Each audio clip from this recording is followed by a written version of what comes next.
I also come here to bring condolences of my brother, Raila Amolo Odinga, who has sent me to come because he is a bit indisposed. He could not come personally, but he has asked me to come and represent him and the family. So I also want to bring condolences of Uhuru Kenyatta, the former president of Kenya, His Excellency, who has also brought his condolences to the family. He is out of the country, but he has asked me to bring his condolences to the family. Now, I would only want to mention one word after saying words of condolences and sympathies to the family. I would just like to say that the death was an accident, but even though it is an accident, in this region we have had many such accidents, and we have also had assassination of leaders from this region.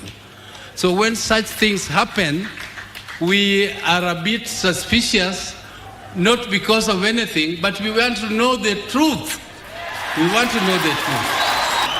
I want to ask our uncle, the general's son, not to be impatient with us. It is not because of anything. It is just because once beaten, twice shy.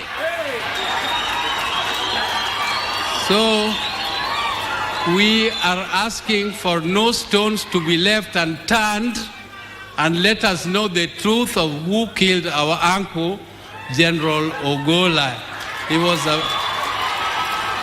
He died too soon, and we are a bit shaken by his death.